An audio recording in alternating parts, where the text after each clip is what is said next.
Good afternoon, everyone. On behalf of the Ourth family, I would like to welcome you all here, especially Lee and Karen and the boys, Anthony and Brian. We so appreciate everyone's attendance here this afternoon. This is a sad moment. We've lost someone that's dear to us. She's no longer in our midst. But yet, Lee wanted to make sure that this was a celebration of life. That it wasn't just the ending of something, but it was the wholeness of a life lived, and a life lived very well. And as I drove in I stayed in Mount Pleasant last night on my journey here, and as I stayed in Mount Pleasant, I got up real early and came down to the campground because that's my place where I got to know the Ourth family, is at the campground. In fact, that's really how I became a Christian, was hanging out with the Ourth down at the campground. I wasn't a Christian until I started, I married this lady from Mount Pleasant, and she had this relationship with this, what I thought was a crazy church at the time. And anyway, Right. I got introduced to the church and the appreciation of the church at our campground. So anyway, I got up early this morning because I was anxious to come down and be in the midst of the campground. And I left as just the sun was coming up, and to my amazement, I saw all this ice. Now, I came from central Iowa. We have about 7 inches of snow. So I didn't know that there was all this ice, but as the sun was breaching and making the sunrise, the sky and all the land and the trees just came to life with all this, almost looked like glass and diamonds glistening. And as I was driving, I was a little apprehensive about the day, and I said a prayer as I drove, and I asked Janie, I said, Janie, will you ride with me and enjoy this time? And the funny thing that happened was a great calm came over me. I felt her presence, and I felt that we enjoyed the journey down here together. And that's the kind of thing that Janie would have enjoyed. So with that, I would like to go ahead then and move on with our first hymn. And now when we do this hymn, Janie, even as she got older and her body failed her, she still thought we should stand up for hymns. She thought it gave a decent respect to the hymn itself. And so with that notion today, as we begin this hymn, would you please all stand and think of Janie, and then we'll be finished with a prayer from Lee.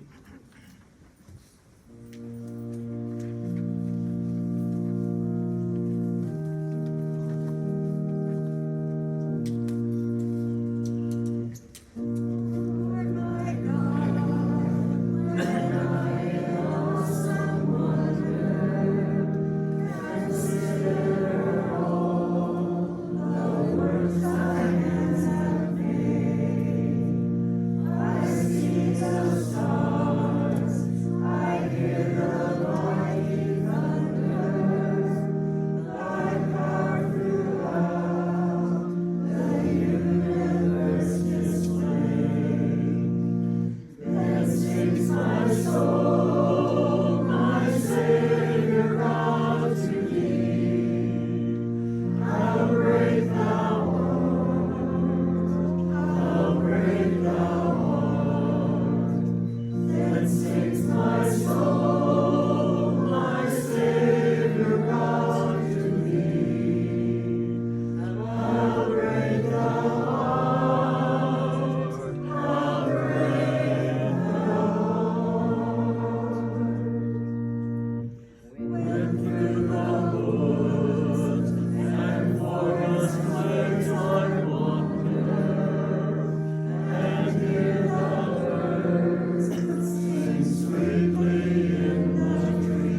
to remember one of your children, and specifically one of my children, that we can come and rejoice and celebrate the life she's had. We ask that you will be with us as we do this day, and we can go forth from here with your love in our hearts and in our soul. In Christ's name we pray, amen.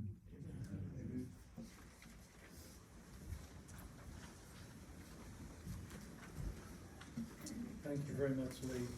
And now we're going to, in accordance with keeping this a celebration, we're going to have memories told by family and friends. And first of all, we'd like to hear from Mary Haggerty.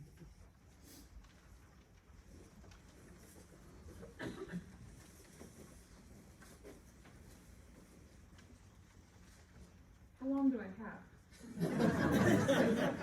Had to make it a little light because I could get wherever Scott is.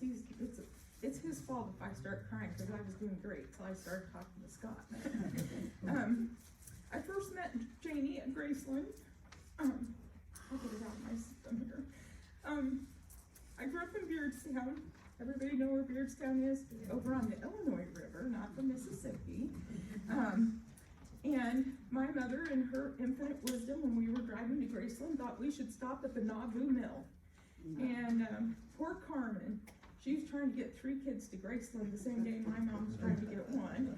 But she was so gracious in greeting us, and that was my first time to meet Janie.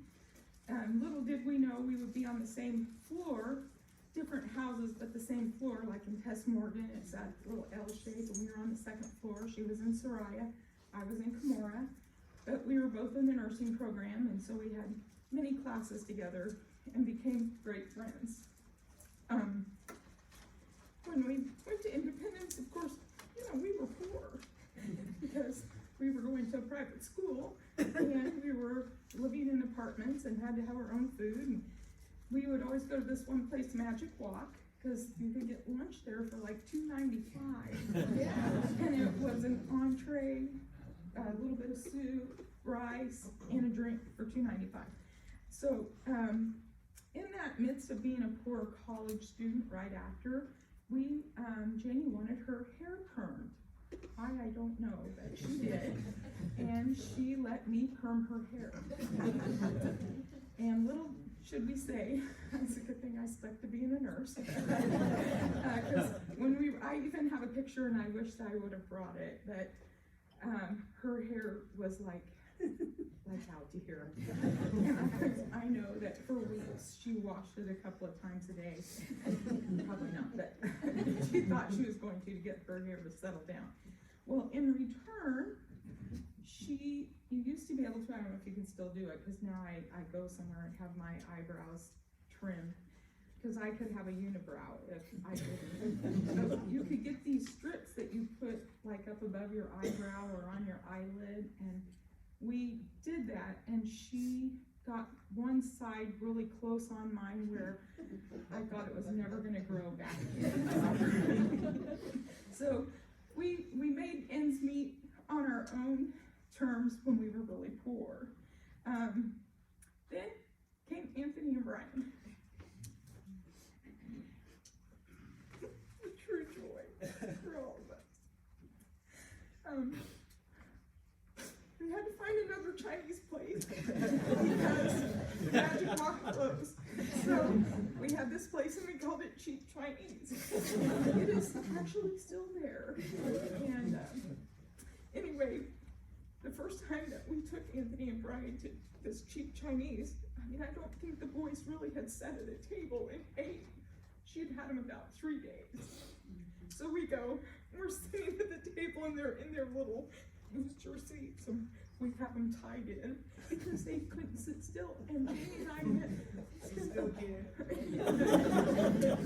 I we spent more of the meal picking up the rice and stuff off the floor than we did eating.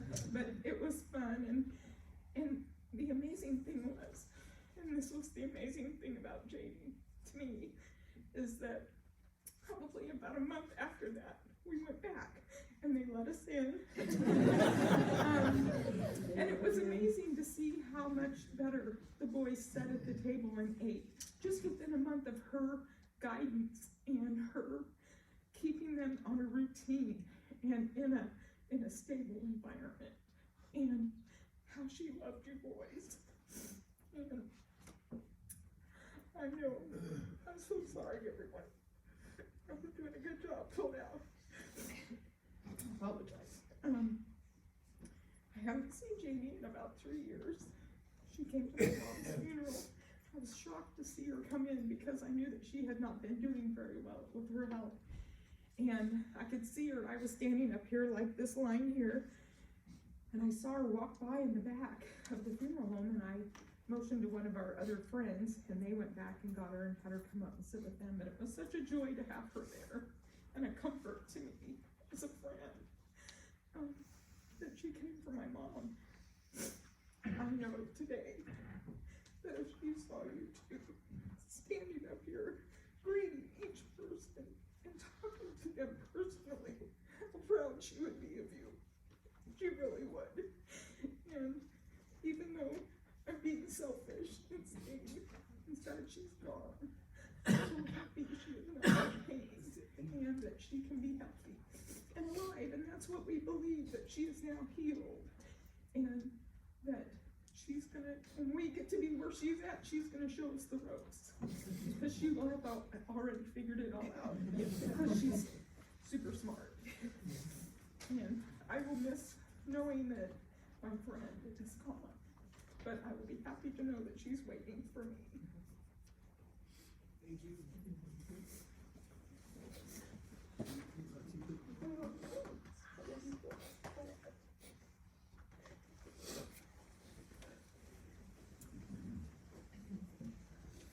Thank you, Mary, for your kind words. Now we're going to hear from Janie's sisters. Now, they have them written down in an order, but knowing the Ourth girls, I don't know which one's going to speak first. So I'm just going to turn it over to the Ourth women.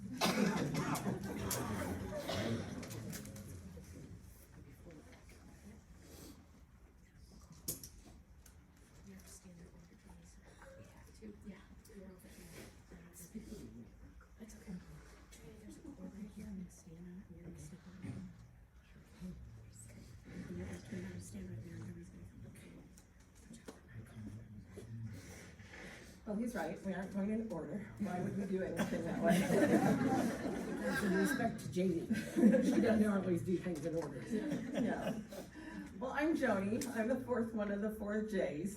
Joe, our brother's the oldest, then Julie, then Janie would be right here, and Joni and Jill. And we love to be able to say Joe, Julie, Janie, Joni, Jill. Whoever could say it the fastest, was the winner. Janie and I were the middle two, probably the two that got called the wrong name the most. Everybody knew Julie, everybody knew Jill, but I sometimes was called Janie, often called Janie. She was often called Jill, or I'm joking.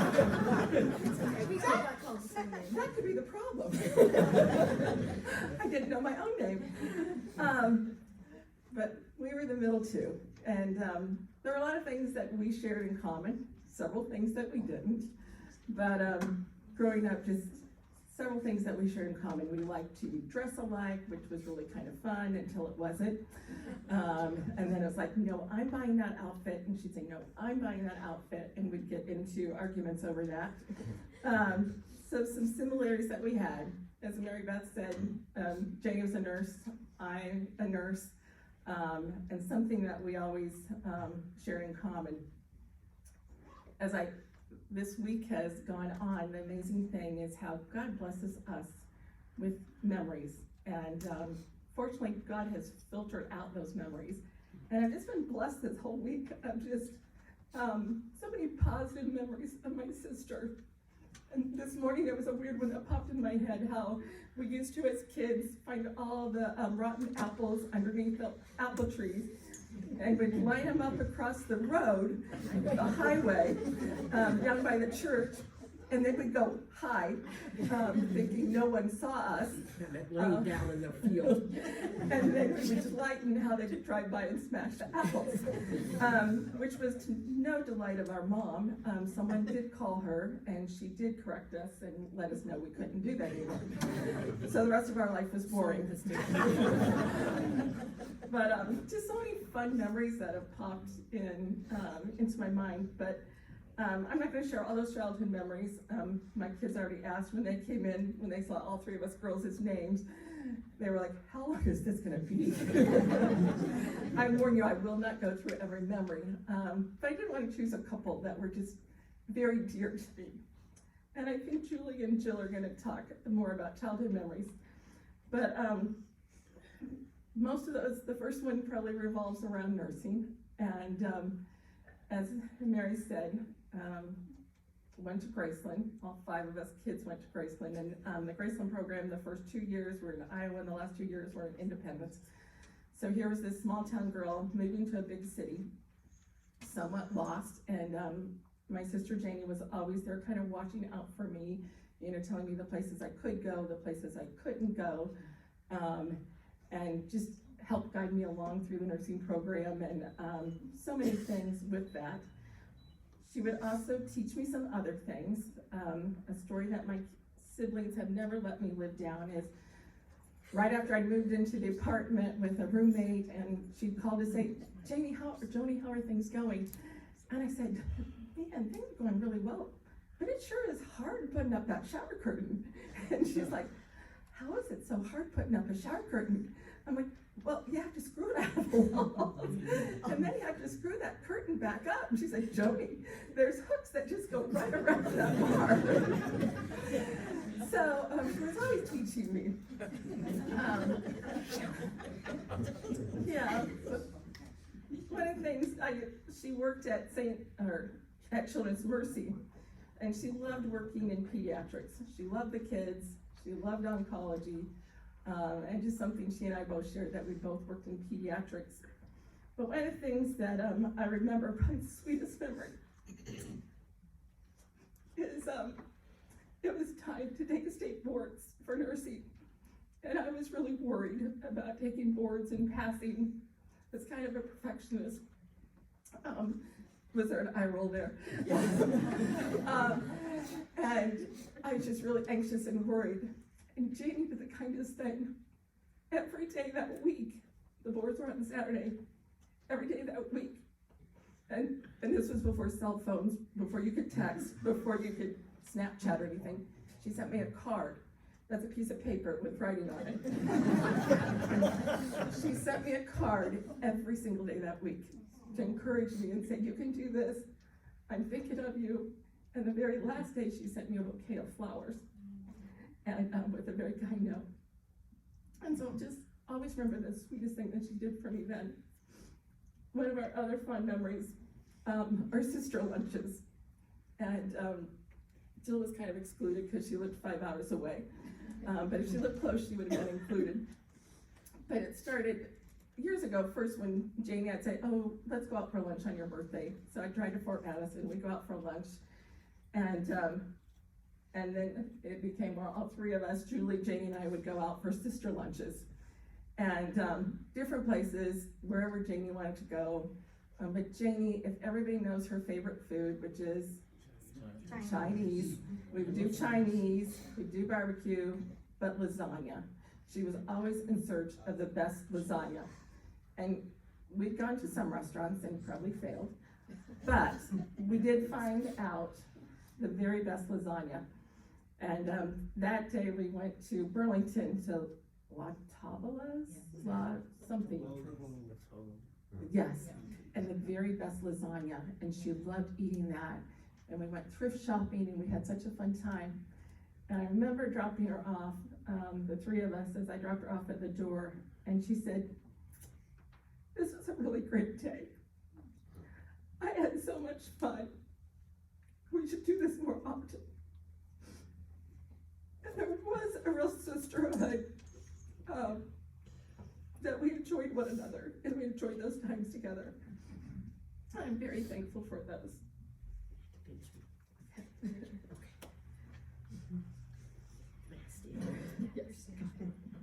have you haven't heard something that through all these with Mary Beth and Joni, Janie was a very intelligent young lady. Janie was a year and a half older than me and could have been a year ahead of me in the school because she was just that bright. And the house, we all had our jobs. And one of our jobs was to wash the dishes, put away the leftovers, and then clean up the stove, the back of the sink, the counters, the turntable, anyway, it goes on. But it was amazing. Every time it was her day to do the dishes, she had a book report. She had to go up and read a book for a book report. Now this did not dawn on me until probably 20 years later. She was a year behind me in school. None of my teachers ever gave me all those reports. So I don't know, it just took me a while to figure that out. But at the same time, I wouldn't have made it through college either, probably without Janie, because she did a lot of typing for me and doing my papers. But, so I really, because we were only together for 2 years at Graceland. And so I really, really, truly appreciated her intelligence and that she could help me out because reading and writing all that was not my top thing. She just was a natural at it. She probably had the back of the toothpaste box memorized because she had probably read it that many times. But she'd read anything. I don't know, my brother Joe was pretty close. He would read Consumer Report, and he was at a young age, and then share with us what things were made out of. That didn't go over well with my mom because then they stopped eating pot pies. But that was just Janie's intelligence. She was very intelligent. But Janie liked to find new things. So at Christmas time, when we would get together, she would find the oddest candy. How it squirted out, how it shook out, what it tasted like, and we couldn't wait. We waited for her to bring in her sack of weird candy, and I don't know where she bought it from. Somewhere in Kansas City, and if anybody could find it, Janie would. Janie found a lot of those kind of things, and she would share them with us. And that was something that she just liked doing that. So we appreciated that with Janie and what she did. Because like Janie and I were too close in age some days, and then some other times it would be best that, and then other times we got along and we did things really well. But she always wanted to be older than I was. If we'd go along someplace, people would say, oh, she's your older sister. And she'd be happy to say yes. And I would say, no, I'm older. Oh, well, she looks older. So we went through this for a while, and after a while, I think I just kind of stopped, because I think that's fine. But then Janie, of course, eventually she moved back to the Nauvoo area. And we attended the same church down over the hill. And in our church, we started a project, or a part of our services, that we read a prayer for peace. And Janie would read it, and she was an elegant reader. And so if you were in charge of a service, you just kind of always went to Janie. And just in the last couple months, she goes, I think that's my service to God in our church, is to be the prayer for peace reader. Well, to do that, the way the church would do it, oops, did I drop it? Yeah, it's okay. I got it. Now where am I at? Okay. Is this it? Yes, that's it. Shoot, I'd like to lose the pieces. That's That's a candle sniffer.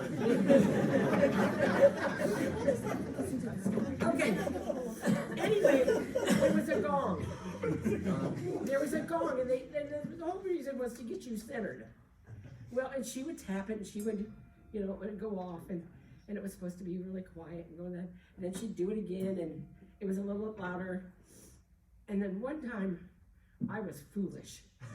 I told her, I said, Janie, I can't stand that gong. Guess who did the prayer for peace the next Sunday? Guess who's even gonged it longer and harder? And she goes, Julie, did I do a good job? And I said, yes, you know what you're doing. Eventually I got used to it, but that gong was one of her favorite things to do, and she did a good job at, but the whole thing is, but most of the time I knew underneath her smiling voice and her reading, she couldn't wait to gong. Because she knew that her sister Julie would just curl up and my toes would curl in my shoes. So Janie has been that sister, like Joey said, she taught us a lot of things. She taught us that we didn't always understand, or she saw things in a whole different light. The only place I failed is that when I left, I was the one that mainly did the maintenance on the car. I didn't think I needed to teach my sisters anything. One day I called home and I get this call. Oh my goodness, Julie, it took us forever. I said, well, what were you doing? Well, we were filling the oil in the car. Oh, yes, can you guess what happened next? And we said, well, how'd you fill it up? Well, you know where that long stick comes out of. And we kept pouring it down that tiny little hall. But we took forever. I think the next time I came home, I kind of said, okay, this is how we're gonna do it. But that was kind of my calling before I left, was to take care of the car. And then after that, I just kind of closed my eyes. But I got to teach her some things every once in a while too. So Janie and I were roommates since from the time I was 3 until she went to college. And this isn't a sad story at all. It is kind of sad. So Janie and I, unfortunately, were not the best, we'll just say, of picking up the room. We'll just stop right there. And Mom tried to help us out, and so one time she thought, okay, our mom was very smart, I'm just gonna put the clothes on top of the bed, then they'll have to put them away. So we got up to her room, we saw this happen, and Janie said, Jill, just go up to the top of the bed and just go really, just pick it up a little and just sliver underneath the covers. And we slept that way because we were not going to put our clothes away. So Janie would think outside the box, and I really did appreciate about that. And Janie, like we've said, has taught us a lot. She taught us how to put on mascara. All of us, she taught us the makeup. And I'm using her trick today. You put the mascara on regular, and then you put waterproof over the top. Let's hope it works. I'll tell you later. She also taught me how to curl my hair, which is great. Janie loves to help. You all know this. Janie loves to help. Well, sometimes she likes to help when we don't want it. So I'm in my 20s at home visiting. I'm curling my hair. She didn't like how I was doing it. She took the curling iron out of my hand and started doing it for me. But she wanted to help. She loved to help, and we appreciate about that. And we could go on and on about our sister. We have tons of stories, but we're not going to do that. We all want to believe too. But our sister was bold. She loved new adventures. She was a friend and a teacher. We love her very much. We will miss her. We're so excited for this new adventure. We know we'll learn again from her. And we're so excited for the adventure, and that she's at peace, and we know that she is with our God.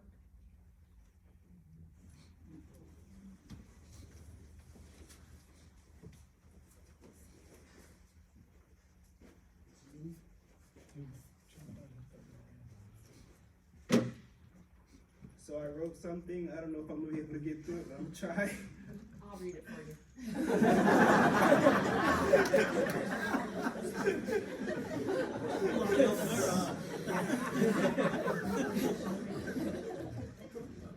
So there's a lot of things we could sit here and talk and say about my mom that not all of them we probably should say right here. But most of the stories of the acts of kindness are generally the same. You know what I'm saying? My mom, she helped you with something. She just gave you time and energy. She gave you somebody to talk to. Anything. You know, maybe for me, a lot of my friends, my brother, his friends, place to live. There's a lot of stuff. The impact my mom has had on this world might not be that substantial to most, but to me, I'm still the same little big head kid she saved from the foster care system and off the streets. Nothing speaks more as a person than the daily sacrifice I know my mom made from the moment she chose to be my mom. And that's a choice she made, not something she was forced into. She was an amazing mother, an amazing grandma, an amazing sister. I lost my spot, hold on.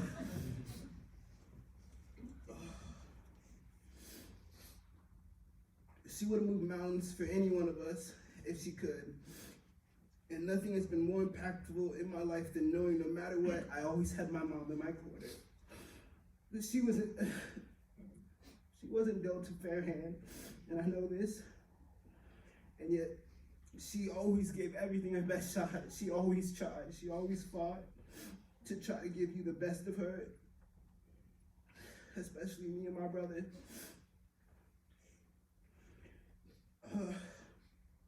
To me, she just will always be more than a mom. She'll be a superhero. Because that's the effort she put in the daily life and just making sure me and my brother was okay. I just hope that's how we remember her. That's really all I got to say.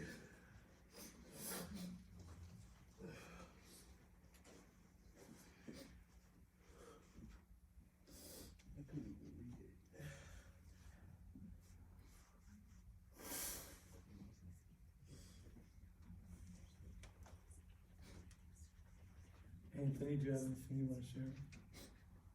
That's fine. That's fine. You can feel the heartfelt response and see the heartfelt response from both these boys. So now I'm supposed to offer some pastoral thoughts, and I guess I'd like to start out by saying that I was talking to Brian earlier, and one thing that's come out with great clarity today, that Janie wasn't conventional. She was extremely bright, and sometimes her intelligence would make her very articulate, and she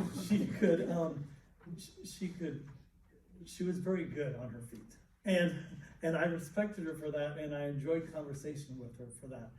She was always very interesting, but I thought, how could she not be? When I look back, I've been hanging around and watching this Ourth family for almost 35 years now, and as coming down to Nauvoo, and in the beginning just kind of discovering this place and then learning about how much impact the Ourth family has on the city of Nauvoo and the history of Nauvoo, back from the bakery and then Carmen and Lee hosting all the different people from the church, from church presidents to presiding bishops to 70s from across the globe would come and stay because Nauvoo was such an important place in our church. So Lee and Karen were a huge part, not only with their family life, but with their church life, with the way they operated within the community of Christ. And so then that's how I got to know them. After I married my wife, we would come down and start working at the campground. My father-in-law, Bill Knox, spent a lot of time working at the campground, so I would come down to see what this is all about, and they would talk about these really cool camps in the summer, and I thought, I've never been involved in anything like that. It sounds really interesting and fascinating. So I would come down, and one day I came down and I met Carmen, and Deb, of course, already knew them, my wife, because she'd been exposed to the Ourth for many more years than me. And anyway, so we were sitting there talking, and we were talking to Carmen. And for those of you that don't know Carmen, Carmen was an incredible force, I thought.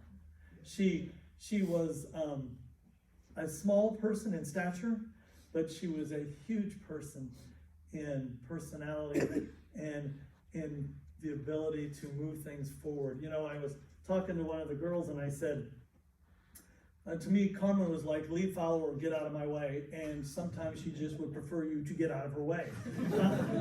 She was that kind of a person, down at the campground, everywhere. So anyway, we're down there working, and my wife and I are with my father-in-law, and they were getting ready for a church wedding. And of course, Carmen says, you guys should come. Brad and Julie are getting married today. Now, I had kind of met Brad and Julie, but I go, well, we're in our work clothes. Carmen goes, no one will care, just come down, we're all gonna gather at the church, and there's gonna be great food afterwards. And we didn't go at that time, but little did I know that was a precursor to a family that has become very important. Brad and Julie, they're like brother and sister to me. I love their boys, and No.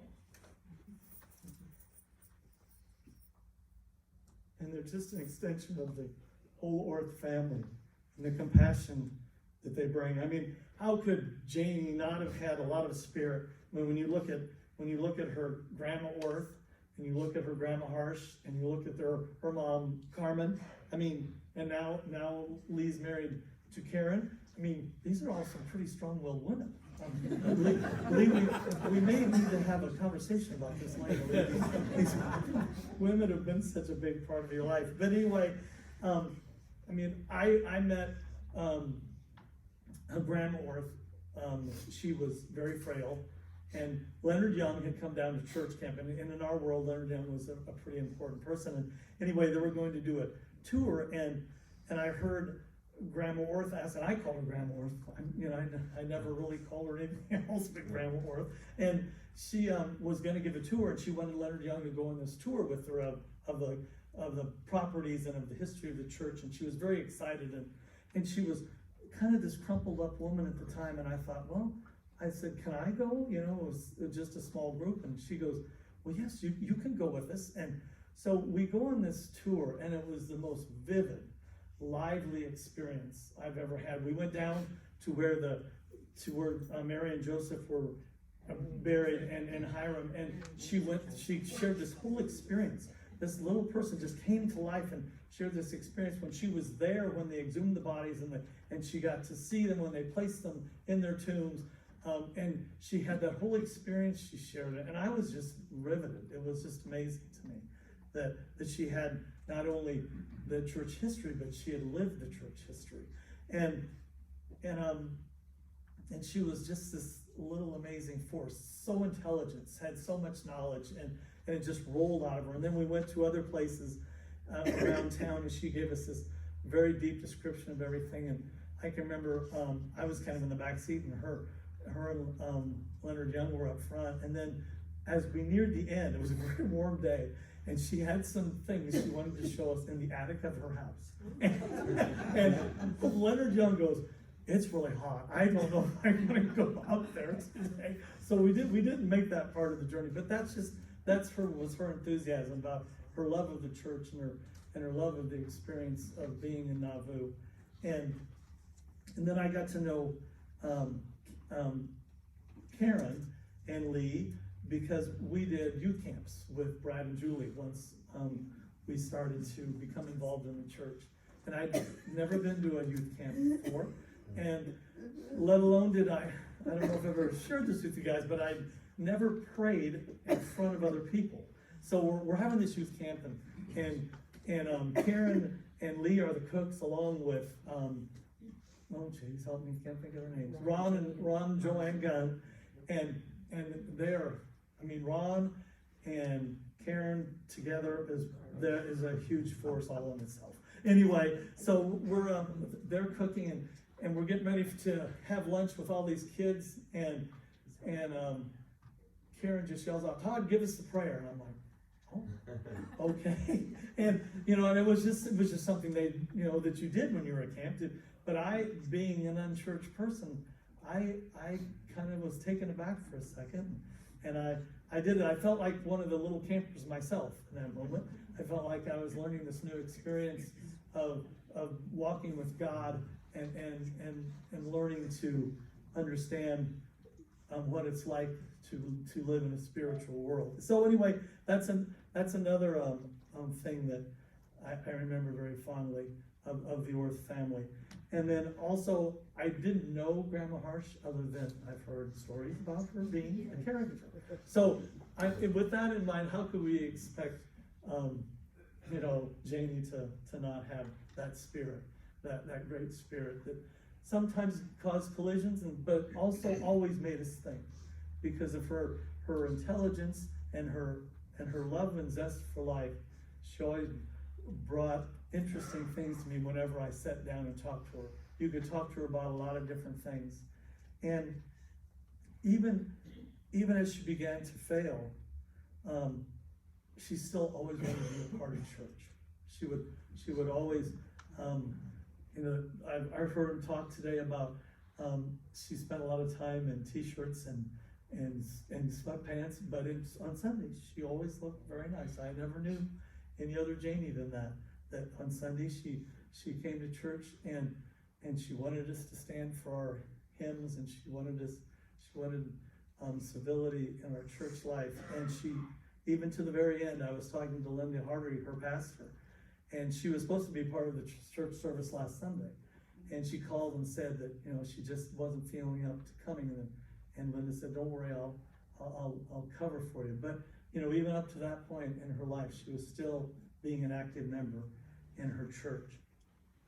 And so being unconventional, especially coming from my family background, is to me, it's a good thing. We don't always have to fit into that cookie cutter Christian mold. We can be outside the box. Like Brian said today, he goes, my mom sure was unconventional. 30 some years ago, she adopted 2 little black kids without a spouse and took them in under her roof. I mean, that in itself is a huge unconventional thing, especially at that time. So it's just more of a reflection of who Janie was, and also incorporates a little bit of the background of the strong women that are in her life. One of the things the girls said when they called me, and when you call and talk to the Ourth girls, you think you're going to get one, but no, you get all of them.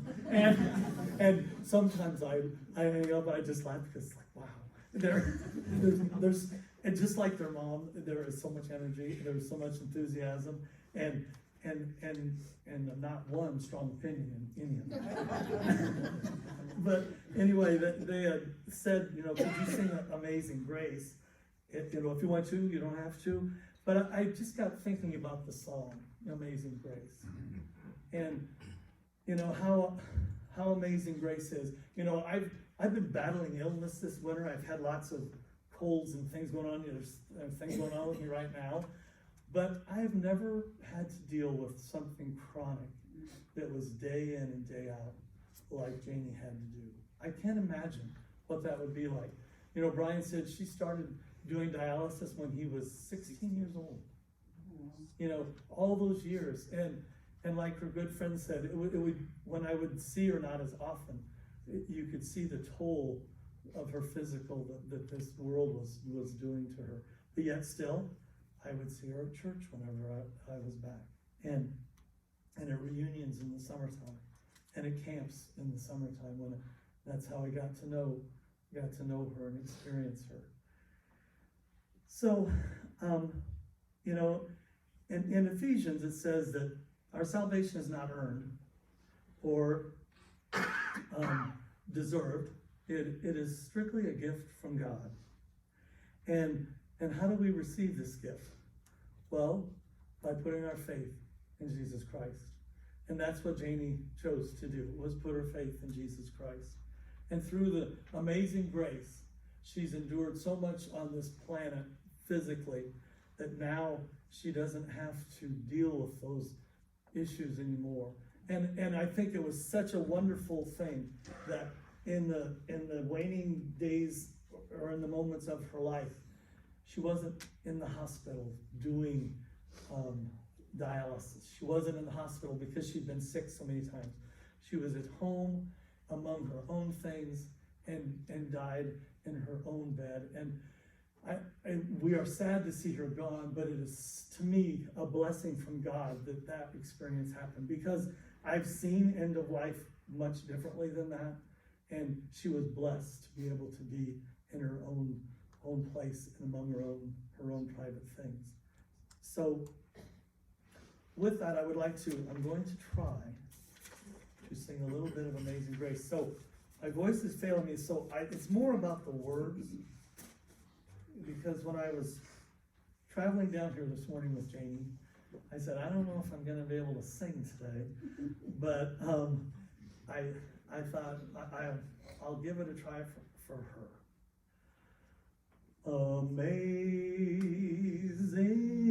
grace, how sweet the sound that saved a wretch like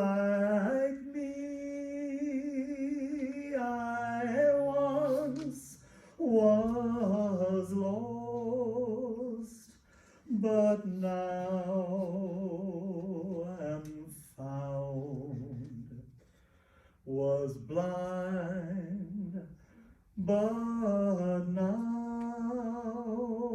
I see.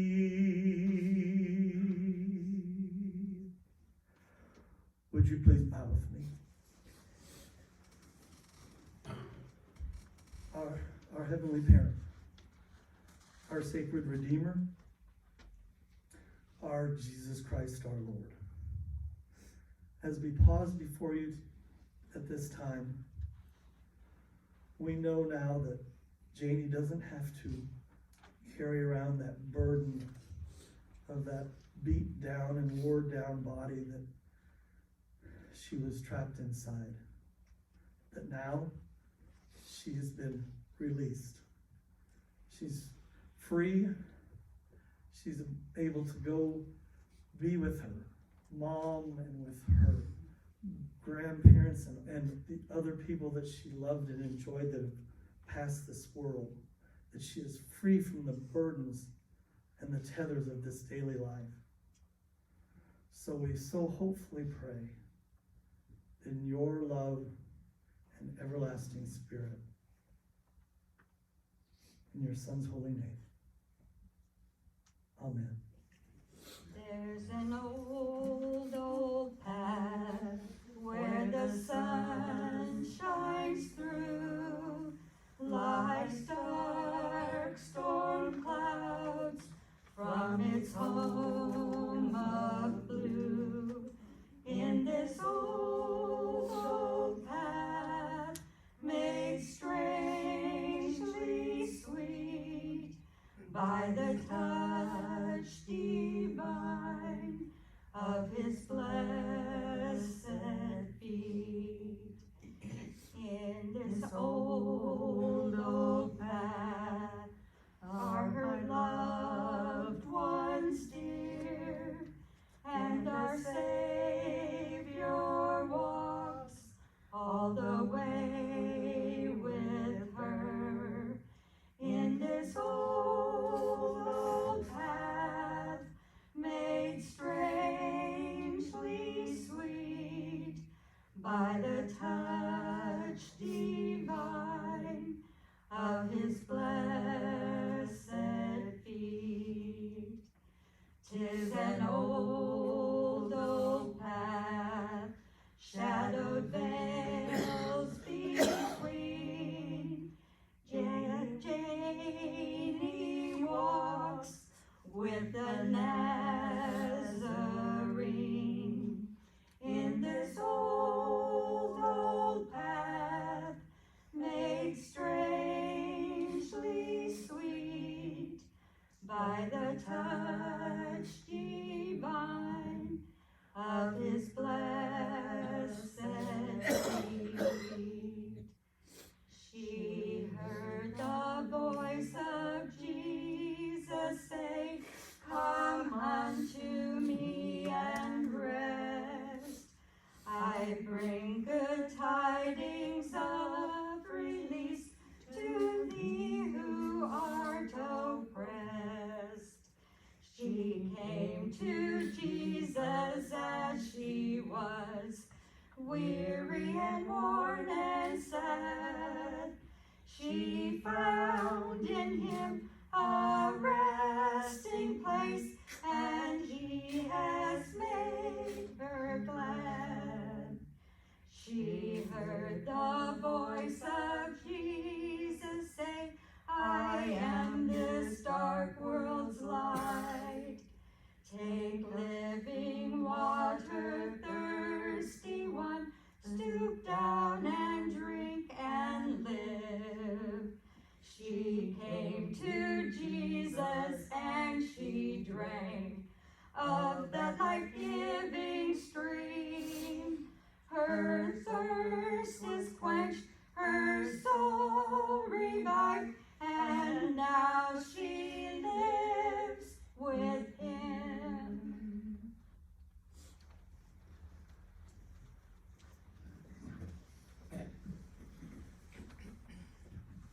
Awesome and loving God, we appreciate the wonder of your creation. the beauty of the world, the people we know as family and friends, and on this day, your creation of Janie Ourth. Some of us know her as mom, some as grandma, some as daughter, as sister, as aunt, and as friend.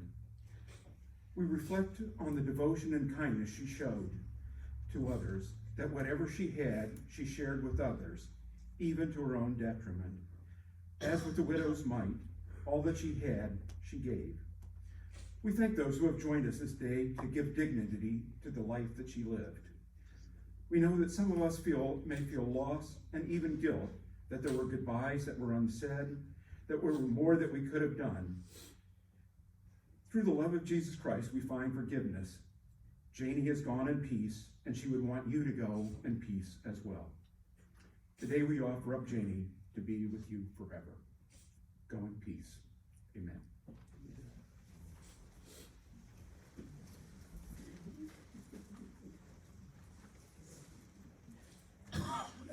As a final offering today, we're going to play a video in a loop, and it's called Peace, Shalom. Shalom. Oh my gosh, thank you. That's what it is. Anyway, this is a very important piece to our church, and it's just basically the words peace in different languages.